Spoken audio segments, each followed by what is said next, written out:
Okay, I'm at the Winston-Salem IONNA Rechargery, and there's been significant progress since I've been here last time. Basically, last time this was all just dirt, and they've had 6 Alpitronic hyperchargers delivered and installed in that amount of time, plus all the finish plaza work completed. Let me just go over what I'm looking at here, because this is really quite remarkable. I'm not going to pass the construction fencing, but right here, this Alpitronic has 2 J3400 handles, and also the one next to it has 2 J3400 handles.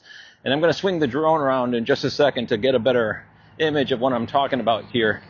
But in between them, if you look in the ground, there is foundation for a canopy. There we go. I think we could see it there. And all the canopies are graded to the same height. If you go all the way down here, and let me swing around a little bit.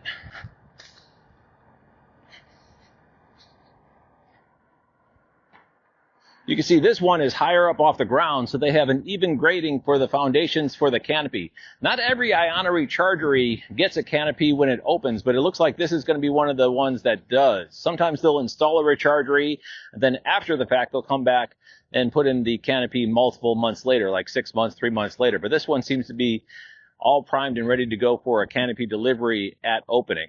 All the signage is complete. As I mentioned, all the plaza work is complete. And I don't think you can quite see it, but in the back there is a pet station already installed, which is a characteristic of IONNA. Let's swing around to the profile view and you can get a little bit better image from the drone. And while I walk over, I'll cut in a drone shot I took higher altitude so you can get an overview of what the station is going to look like.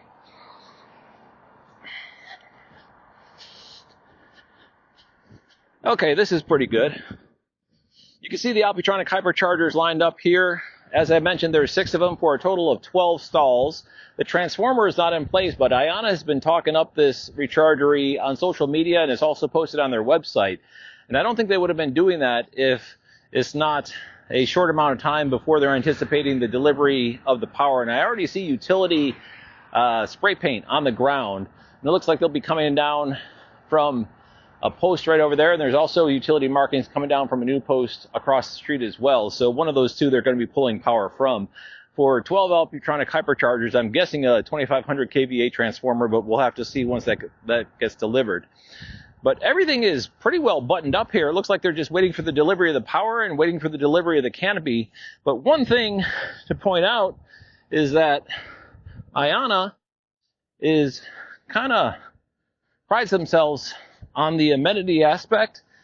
And this particular Rechargery is in kind of a rundown strip mall. We can see over here, a lot of the suites are empty for lease. Now, I don't know if IONNA is going to lease one of those and make kind of like a Rechargery lounge out of one of those, or if they're just going to rely upon the business owners that are operating in these suites in order to provide the amenities. For instance, there's a donut shop, and let's see what else. There's a record store, a hair place, a fitness place, a nails place, and a mini market called El Yacal. Something mini market. So not quite sure what their intention is here, whether or not they're going to be servicing this Rechargery themselves remotely with staff that swings by once every couple of days or a couple times a day, whatever, in order to empty the trash cans and squeegees, or if they're going to be occupying a suite, or if they're going to be relying on one of the business owners here in the strip mall. Still yet to be determined, but still very impressive progress being made here in Winston-Salem at what looks to be the soon-to-be-opened Rechargery. Thanks for watching.